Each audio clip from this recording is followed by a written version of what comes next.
സത്യത്തിൽ രോഗം വരാതിരിക്കാൻ മരുന്നല്ല, ഭക്ഷണ കഴിക്കേണ്ടത്. ഭക്ഷണത്തിലൂടെയാണ് നാം രോഗപ്രതിരോധ ശേഷി നേടേണ്ടത്. അതിനാണ് ഭക്ഷണം കഴിക്കാനും വെള്ളം കുടിക്കാനും പറഞ്ഞത്. അപ്പോ ഉള്ളി ഉപയോഗിക്കുക, ഭക്ഷണത്തിന് മുമ്പ് ഒരു നുള്ളു ഉപ്പ് ഉപയോഗിക്കുക, ഒക്കെ റസൂലുള്ളാഹിന്റെ സുന്നത്തായ കാര്യങ്ങളാണ്. ഒരു നുള്ളു ഉപ്പ് ഉപയോഗിക്കുക, പറ്റുന്ന ആളുകൾ ചെയ്തോളി. അങ്ങനെ ഉപ്പ് ഉപയോഗിച്ചോട്ട് പ്രഷറൊന്നും കൂടുമെന്ന് ആരും തെറ്റിദ്ധരിക്കേണ്ട. പ്രഷർ കൂടുന്ന വേറെ പല കാരണങ്ങൾ കൊണ്ടാണ്. രാത്രി ഉറക്കൊഴിയുക, കുറേ നേരം വെറുതെ സംസാരിക്കുക, ഇശാ കഴിഞ്ഞിട്ട് ഭൗതിക കാര്യം സംസാരിക്കുക, തർക്ക സ്വഭാവം കൂടുക, വാശി സ്വഭാവം കൂടുക, ഭക്ഷണം വ്യത്യസ്ത രുചികളുള്ളത് കൂട്ടി മിക്സ് ചെയ്ത് കഴിക്കുന്ന സ്വഭാവം കൂടുക, എപ്പോഴും കൊഴുപ്പുള്ളത് കഴിക്കുക. ഇങ്ങനെയൊക്കെയുള്ളവർക്ക് പ്രഷർ കൂടും. അല്ലാതെ ഒരു നുള്ളു ഉപ്പ് ഭക്ഷണത്തിന്റെ മുമ്പ് കഴിച്ചെന്ന് വെച്ചാൽ ആർക്കും ബ്ലഡ് പ്രഷർ കൂടൂല, BP യുടെ കംപ്ലൈന്റ് കൂടൂല.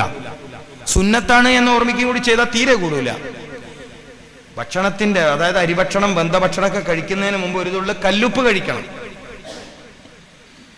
അങ്ങനെ ഒരുപാട് കാര്യങ്ങൾ നമുക്ക് പഠിക്കാനുണ്ട്, ഒരുപാട് കാര്യങ്ങൾ മനസ്സിലാക്കാനുണ്ട്. അള്ളാഹു തൗഫീഖ് ചെയ്യട്ടെ. അപ്പോ പുതിയൊരു നാട്ടിലെത്തിയാൽ അവിടുന്ന് ഉള്ളി കഴിക്കണം. അതുപോലെ വെള്ളം കുടിക്കുന്ന സമയത്ത് പച്ചവെള്ളം കുടിക്കലാണ് ഏറ്റവും നല്ലത്. കിണറിൽ നിന്ന് കോരിയെടുത്ത വെള്ളമാണ് നമുക്ക് ഉറപ്പുണ്ടെങ്കിൽ പച്ചവെള്ളം കുടിക്കലാണ് നല്ലത്, ചൂടാക്കിയ വെള്ളത്തേക്കാൾ. അതിനാണ് ഗുണം. ഹൃദയത്തിനും എല്ലുകൾക്കും ശക്തി നൽകാൻ കഴിയുന്ന പച്ചവെള്ളത്തിനാണ്.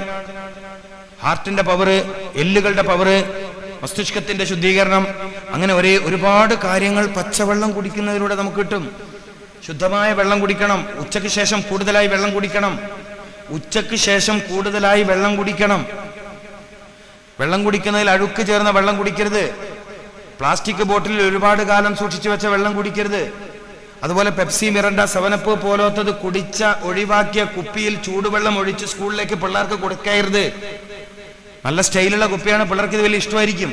പെപ്സി, മിറണ്ട, 7up പോലത്തെ കോള പാനീയങ്ങൾ ഉപയോഗിച്ച പാത്രത്തിൽ ചൂടുവെള്ളം ഒഴിച്ച് സ്കൂളിലേക്ക് കൊടുത്തേക്കരുത്. ബിസ്ഫിനോൾ എന്ന് പറയുന്ന മാരകമായ രാസവസ്തു ഈ ചൂടുവെള്ളത്തിലേക്ക് അലിഞ്ഞു ചേർന്ന് പിള്ളേരുടെ പള്ളയിലെത്തും. ചെറിയ കുഞ്ഞുങ്ങൾക്ക് വയറ്റിൽ ക്യാൻസർ വരും. ഒരുപക്ഷെ പിന്നീട് കല്യാണം കഴിച്ച കുട്ടികളാവാത്ത രോഗം വരും.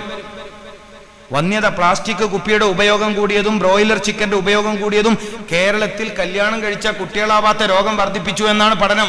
ഒന്നുകൂടി പറയട്ടെ, ബ്രോയിലർ ചിക്കന്റെ ഉപയോഗം കൂടിയതും പ്ലാസ്റ്റിക് ബോട്ടിലിന്റെ ഉപയോഗം കൂടിയതും കേരളത്തിൽ ഇൻഫെർട്ടിലിറ്റി, കല്യാണം കഴിച്ച കുഞ്ഞുങ്ങളാവാതാവുക എന്നുള്ള രോഗം വർദ്ധിപ്പിച്ചു. ക്യാൻസർ വർദ്ധിപ്പിച്ചു. മെലാനിൻ പോലത്തെ രാസവസ്തു, പ്ലാസ്റ്റിക്കിന്റെ ഒരു പ്രശ്നം എന്താ? മെലാനിൻ പോലത്തെ രാസവസ്തു. നമ്മൾ മനസ്സിലാക്കേണ്ട കാര്യങ്ങളാണ്. അപ്പൊ പരമാവധി ജീവിതത്തിൽ ശുദ്ധി പാലിക്കുക, കുടിക്കണ വെള്ളം സൂക്ഷിക്കുക. ചെറുപ്പക്കാര് ശരീരത്തിന് ഗുണം ചെയ്യുന്ന വെള്ളം കുടിക്കുക. ഇപ്പൊ റമദാൻ വരാൻ പോവാണ്. തണുത്ത പാനീയം ഉപയോഗിക്കില്ല എന്ന് പ്രതിജ്ഞ എടുക്കണം. ഏറ്റവും ചുരുക്കിയത് ഈ പരിപാടിയുടെ സംഘാടകരെങ്കിലും അത് തീരുമാനിക്കണം. ഒരുപാട് നേരം തന്റെ ജോലിയൊക്കെ പരമാവധി കുറച്ചു നിന്ന കിഡ്നി എന്ന അവയവത്തിലേക്ക് പെട്ടെന്ന് തന്നെ തണുത്തുറച്ച കട്ടിയുള്ള ജ്യൂസുകള് അങ്ങോട്ട് കടന്നു ചെന്നാൽ അതിമാരകമായ കിഡ്നി രോഗത്തിലേക്കാണ് പോവാ. കേരളത്തിൽ ഒരു 10 കൊല്ലത്തിന് ഇപ്പറാണ് വ്യാപകമായി കിഡ്നി രോഗം ഉണ്ടായത്. ഒരു മാസം 1,20,000-ൽ പരം ആളുകൾക്ക് കിഡ്നി രോഗം കേരളത്തിൽ ഇത്ര കണ്ട് വളരാൻ കാരണം എന്തേ? ജ്യൂസിന്റെ കുടി, അസീറുകൾ. പൂർവികരായ ഇമാമിങ്ങൾ എഴുതി വെച്ച കിതാബുകളിൽ കാണുന്നില്ലേ, പഴങ്ങൾ ചാറാക്കി ഉപയോഗിക്കരുത്. എന്തുകൊണ്ടാ? പ്രശ്നമാണ്. പലപ്പോഴും അതിന്റെ നാരുകൾ എത്തൂല്ല. ഇപ്പൊ ഓറഞ്ച് ജ്യൂസ് അടിച്ചു വാങ്ങി അതിന്റെ നാരടിച്ചിട്ട് അവൻ തരുന്നത്. ഈ നാര് ശരീരത്തിലെത്തണ്ടേ? മുസംബി ജ്യൂസ് അടിച്ചു, അതിന്റെ നാര് കിട്ടട്ടോ നമുക്ക്? ആ നാരുകൾ അവൻ അരിച്ചെടുത്തത് കളയാണ്. പഴങ്ങളായി കഴിക്കുക. പഴങ്ങളായി കഴിക്കണം. റമദാൻ വരുന്നതുകൊണ്ടാണ് ഞാൻ പറഞ്ഞത്, റമദാനിൽ നിങ്ങൾ ജ്യൂസ് കുടിക്കൂല എന്ന് ഈ വർഷം തീരുമാനിക്കണം. ഏറ്റവും ചുരുക്കിയതിന്റെ സംഘാടകർ തീരുമാനിക്കണം. കുടുംബിനികളായ സഹോദരിമാര്, 10,000-കണക്കിന് ചെറുപ്പക്കാരെ കേരളത്തിൽ കിഡ്നി രോഗത്തിലേക്ക് ചവിട്ടി താഴ്ത്തിയ ഇത്തരം തണുത്ത പാനീയങ്ങൾ റമദാൻ ഷരീഫിൽ ഉപയോഗിക്കില്ല എന്ന് തീരുമാനിക്കണം. എനിക്കറിയില്ല ഇവിടുത്തെ നോമ്പ് മുറി സമയത്ത് എങ്ങനെയാണ് ഇവിടുത്തെ പ്രയോഗം, എനിക്കറിയില്ല. ഞങ്ങളുടെയൊക്കെ ഭാഗത്ത് നോമ്പ് മുറി സമയത്ത് ചൂടുള്ള കഞ്ഞി ഉണ്ടാവും, ചൂടുള്ള ചായ ഉണ്ടാവും, തണുത്ത ജ്യൂസ് ഉണ്ടാവും, നാരങ്ങാവെള്ളം ഉണ്ടാവും, പല കോലത്തുള്ള പാനീയങ്ങൾ ഉണ്ടാവും. നോമ്പ് മുറിക്കുന്ന സമയത്ത് ഇതിനൊന്നും പ്രസക്തിയില്ല. ഈത്തപ്പഴം, വെള്ളം, നിസ്കാരം, ദുആ, മഗ്രിബിന്റെ സമയത്തുള്ള ദുആഇന്റെ സമയം നഷ്ടപ്പെടുത്താണ്. തിന്നാനും കുടിക്കാനുള്ള ഉത്സാഹം പറഞ്ഞിട്ട് മസ്ജിദുകളിൽ നടക്കുന്ന നോമ്പ് തുറയിൽ വരെ ബാങ്കിന്റെ തൊട്ട് മുമ്പുള്ള അനുഗ്രഹീതമായ സമയത്ത് ദുആ ചെയ്യുന്ന ആളുകളെ കാണാനില്ല എന്ന്. റമദാൻ ഷരീഫിന്റെ ഓരോ പകലിന്റെയും അവസാന സമയം നോമ്പ് തുറയുടെ തോമ്പ് മുറിക്കുന്നതിന് തൊട്ട് മുമ്പ് ദുആന് ഇത്രയും ഫളായിലുള്ള ദുആന് ഇത്രയും ഇജാബത്തുള്ള സമയത്ത് അങ്ങോട്ട് വെക്കുക ഇങ്ങോട്ട് വെക്കുക, അതെടുക്കുക ഇതെടുക്കുക, അങ്ങോട്ട് കൊടുക്കുക ഇങ്ങോട്ട് കൊടുക്കുക, അടുക്കളയിൽ പെണ്ണുങ്ങൾ ചായ കാച്ചുക പാലൊഴിക്കുക, എന്ത് റമദാനാണെന്ന് മനസ്സിലാക്കിയിട്ട് തിന്നാനും കുടിക്കാനുള്ള മാസമല്ല എന്ന് മനസ്സിലാക്കിയിട്ട് ഇബാദത്ത് എങ്ങനെയാണ് ചെയ്യേണ്ടത് എന്ന് മനസ്സിലാക്കിയിട്ട് ഒരു ചിട്ട വരുത്തണം എൻ്റെ ഈ ഉമ്മത്ത് സമുദായം. ഇബാദത്തുകൾ എങ്ങനെയാ കൊണ്ടു നടക്കേണ്ടത്, ആരാധനാ മാസത്തെ എങ്ങനെയാ കൊണ്ടു നടക്കേണ്ടത്. തിന്നാനും കുടിക്കാനുള്ള കാര്യങ്ങൾ പറഞ്ഞു മഗ്‌രിബിന്റെ തൊട്ട് ബാങ്ക് കൊടുക്കുന്നതിന്റെ തൊട്ട് മുമ്പ് ദുആഇന് ഇജാബത്തുള്ള സമയത്ത് വളരെ ഭയഭക്തിയോടുകൂടി നോമ്പുറിക്കാനുള്ള ഈത്തപ്പഴവും വെള്ളവും വെച്ച് അള്ളാഹിന്റെ മുമ്പിലേക്ക് കൈ ഉയർത്തേണ്ട സമയത്ത് അത് കിട്ടിയോ ഇത് കിട്ടിയോ അപ്പുറം വെച്ചോ ഇപ്പുറം വെച്ചോ എന്ന് വർത്താനം പറഞ്ഞിട്ട് പള്ളിയിലടക്കം പിന്നെ എവിടെയാ ദീനുണ്ടാവേണ്ടത്? പള്ളിന്റെ മുറ്റത്ത് ദീനില്ലേ പിന്നെ എവിടെയാണ് ദീനുണ്ടാവുക? നിങ്ങൾ പറയും. പള്ളി പരിപാലിക്കുന്ന ആളുകൾ, പള്ളി നിയന്ത്രിക്കുന്ന ആളാണ് മറുപടി പറയേണ്ടത്. പള്ളിന്റെ മുറ്റത്ത് ദീനില്ലേ പിന്നെ എവിടെയാണ് ദീനുണ്ടാവുക? എന്നിട്ട് വീട്ടുകാരെ കുറ്റം പറയാം, നാട്ടുകാരെ കുറ്റം പറയാം. പള്ളിയിൽ ദീൻ ഹയാത്താക്കാൻ കഴിയില്ല പിന്നെ എവിടെയാണ് ദീൻ ഹയാത്താക്കാൻ കഴിയുക? പള്ളികളിൽ ദീനിന്റെ ശൈലി ഇല്ലെങ്കിൽ പിന്നെ എവിടെ ദീനിന്റെ ശൈലി ഉണ്ടാക്കാൻ പറ്റുക? വലിയ പന്തൽ കെട്ടുക നല്ലതാ, സമൂഹമായിരുന്നു നോമ്പുറക്കലൊക്കെ നല്ലതാണ്. അതിന്റെ പേരിൽ ആളെ കൂട്ടാൻ പറ്റുമെങ്കിൽ അതൊക്കെ നല്ലതാണ്. പക്ഷേ ഷറഫാക്കപ്പെട്ട മഗ്‌രിബിന്റെ സമയത്ത് ദുആ എന്ന പ്രസക്തമായ കാര്യത്തെ എന്തിനാ മാറ്റിവെക്കണത്? എന്ത് മാനദണ്ഡം വെച്ചിട്ടാ മാറ്റിവെക്കണത്? നോമ്പ് തുറയും നോമ്പ് ഇസ്ലാമിൻ്റെതാണ്, നോമ്പ് മുറിയും ഇസ്ലാമിൻ്റെതാണ്. അതിന് മുൻഗാമികളുടെ ഒരു ശൈലി നോമ്പ് മുറിക്കുന്ന ആളുകൾ പഠിച്ചു വെക്കണം. അള്ളാഹു ഈ വർഷത്തെ റമദാനു ശരീഫിലെ മഗ്‌രിബിന്റെ നേരം പൂർവികർ എങ്ങനെയാണോ മഗ്‌രിബിനെ ഉപയോഗപ്പെടുത്തിയത് അതുപോലെ ഉപയോഗപ്പെടുത്താൻ ഇവിടെയുള്ള മസ്ജിദിന്റെ അഹ്ലുകാർക്കും മൊത്തം മസ്ജിദിന്റെ അഹ്ലുകാർക്കും അള്ളാഹു തൗഫീഖ് നൽകട്ടെ. ദ്വാരക്കാണ്, സങ്കടം കൊണ്ട് ദ്വാരക്കാണ്. ഈ ഉമ്മത്ത് അതിന്റെ സാംസ്കാരിക കേന്ദ്രത്തിൽ മർക്കസിൽ ഉമ്മയാണ് മസ്ജിദ്. ഇസ്ലാമിക സമൂഹത്തിന്റെ മർക്കസിൽ ഉമ്മ, ഈ ഉമ്മത്തിന്റെ സാംസ്കാരിക നിലയമാണ് മസ്ജിദ്. അവിടെ ദീൻ ഹയാത്താവണം. അത് കണ്ടിട്ട് ചുറ്റുള്ള വീടുകളിൽ ദീൻ ഹയാത്താവണം. അതിന്റെ ചുറ്റുള്ള വീടുകളിൽ ദീൻ ഹയാത്താവണം. അള്ളാഹു അങ്ങനെ ഒരു അസുലഭ മുഹൂർത്തം. പള്ളിന്റെ അടുത്ത് വീടെടുക്കാൻ പറഞ്ഞ എന്തുകൊണ്ടാ? വീടെടുക്കുമ്പം കന്നിമൂല നോക്കാനല്ല പറഞ്ഞു, പള്ളിന്റെ അടുത്ത് വീടെടുക്കാനാ പറഞ്ഞത്. കന്നിമൂല, കഞ്ഞിന്റെ വെള്ളം കുടിക്കാനല്ലേ കന്നിമൂല. ഇല്ലാത്ത അന്ധവിശ്വാസവും അനാചാരവും പറഞ്ഞ് മനുഷ്യന്മാരെ ഇടങ്ങാറാക്കണം. കന്നിമൂല കിതാബ് പറയാത്ത കാര്യം അതാ നോക്കണതേ. പെണ്ണുങ്ങന്മാർക്ക് ഭയങ്കര സംഭവം. കന്നിമൂല കക്കൂസ്, അവിടെ തന്നെ കക്കൂസാക്കണ്ട്. ഇല്ലാത്ത അന്ധവിശ്വാസത്തിന് പ്രചാരം കൊടുക്കുക. അതിലൊക്കെ എന്താ ഷർത്ത്, അതിലൊക്കെ എന്താ പിടുത്തം, എന്തായി കൗമ കാണിക്കൊടുക്കുന്നത്? വീടെടുക്കണോ കന്നിമൂല? വീടെടുക്കുമ്പോൾ പള്ളിന്റെ അടുത്തെടുക്കുക. കോലായി വലുതാക്കുക. കോലായി എന്ന് പറഞ്ഞാൽ എന്താ ഇവിടെ പറയാം? ആള് കയറി വരുന്ന സ്ഥലം വലുതാക്കുക, റൂം ചെറുതാക്കുക. ഇതൊന്നും ആർക്കും വിഷയമല്ല. കോലായി ഒരു ഓട്ടോറിക്ഷ വെക്കാൻ പോലും കഴിയില്ല. അജാതി ചെറിയ കോലായി. ഇതൊന്നും വന്ന് ഇരിക്കണ്ട, മതി. വർക്ക് സ്ഥലമില്ല, ബർക്കത്ത് ഉണ്ടാവില്ല വീട്ടിൽ, ബർക്കത്ത് ഉണ്ടാവില്ല. വീടെടുക്കുമ്പോൾ കോലായിക്ക് നീളം വേണം. പഴയകാലത്തെ വീട് കണ്ടില്ല നിങ്ങൾ? പഴയകാലത്തെ വീടിന് ഏറ്റവും വലുത് കോലായി, അടുക്കള, മനുഷ്യന്മാർ ഇരിക്കുന്ന സ്ഥലം, എല്ലാവരും വന്നിരിക്കുന്ന സ്ഥലമൊക്കെ വലുത്. ഇവന്റെ കെട്ടിയോൾ ഉറങ്ങുന്നതോ ചെറിയ റൂം. നിങ്ങൾ പഴയ കാലത്തെ മാളിക വീട് ഇപ്പോഴും നോക്കിക്കോളി. ഇപ്പം വീട് ബെഡ്റൂം വലുത്, അതിനേക്കാൾ വലിയ ബാത്റൂം. ആകെയുള്ള വലിയ മെയിൻ പരിപാടി അതാണ്. വലിയൊരു ബെഡ്റൂമും അതിനേക്കാൾ വലിയൊരു ബാത്റൂം, എന്നിട്ട് ബാത്ത് അറ്റാച്ച്ഡ് റൂം. ഒന്നും അറിയില്ല, പറഞ്ഞിട്ട് കാര്യം. അറിവില്ല എവിടെയോ പണയം വെച്ച് ആരാന്റെ പിറകിൽ അറിവില്ലാത്തവൻ ചെയ്യുന്ന കാര്യം നോക്കി ഓന്റെ ബാക്കിൽ നമ്മൾ കൂടി. നമ്മൾ ഖുറാന്റെ അഹ്ലുകാരാണ്. ഖുറാൻ നോക്കിയോ? ഇല്ല. ഹദീസ് നോക്കിയോ? ഇല്ല. ഇൽമുൽ ഹൻദസ നോക്കിയോ? ഇല്ല. അപ്പൊ ഇൽമുൽ ഹൻദസ എല്ലാം പിന്നെന്തിനാ? അത് കിതാബൊന്നും മൂലമാർ ഒരു 5-6 മാസം ഊതിയിട്ടാണ് നിങ്ങൾ പൂട്ടിയൊക്കെ വർക്കത്തിൽ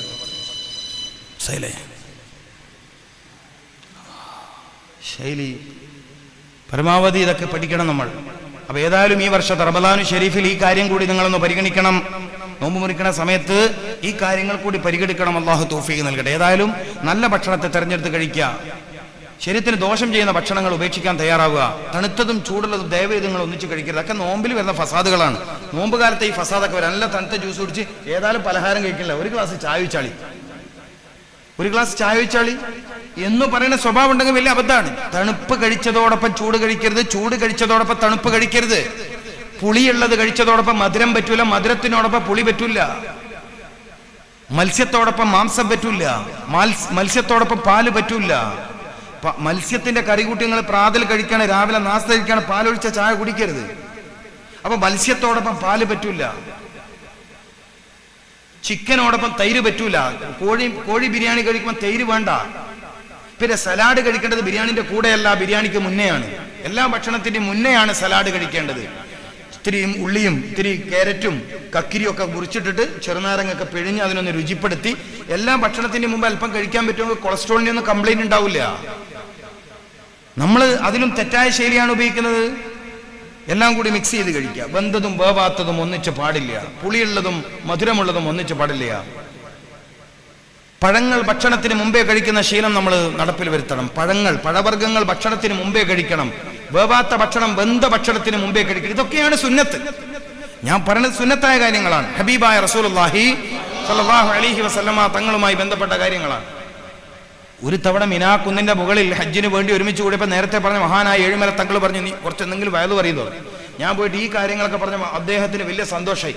ഇതെല്ലാം പറഞ്ഞത് മൂപ്പർ പറഞ്ഞ എന്റെ പിതാവ് എഴുതിയൊരു കിതാബുണ്ട്, ആദാബുൽ അഖിൽ. ആ കിതാബിന്റെ പേര് മൂപ്പർ പറയണം, ഏഴുമല തങ്ങൾ പറയാണ്, എന്റെ പിതാവ് എഴുതിയൊരു കിതാബുണ്ട്, ആദാബുൽ അഖിൽ. ഇതൊക്കെ പൂർവികരായ ആളുകൾ പറയുകയും പറഞ്ഞു കൊടുക്കുകയും ചെയ്തിരുന്നു. ഇന്ന് ജനങ്ങൾക്ക് ഈ കാര്യത്തിലൊന്നും ഒരുപ്പെടുത്തി എന്തും തിന്നാം, എങ്ങനെയും തിന്നാം എന്നുള്ളിടത്തെത്തി. അങ്ങനെ നിത്യരോഗിയായി രോഗത്തിന്റെ ദുരിതത്തിലായി ഭക്ഷണം കഴിച്ച് രോഗിയായി മരുന്ന് കുടിച്ച് രോഗത്തിന്റെ വർധനമുണ്ടാക്കി ഇടങ്ങേറാവാണ് മനുഷ്യന്മാർ. ഞാൻ പറഞ്ഞ പ്രയോഗം മനസ്സിലായോ? ഭക്ഷണം കഴിച്ച് രോഗിയായി മരുന്ന് കുടിച്ച് രോഗം വർദ്ധിപ്പിച്ചു. ഇതാണ് ജനങ്ങളുടെ അവസ്ഥ.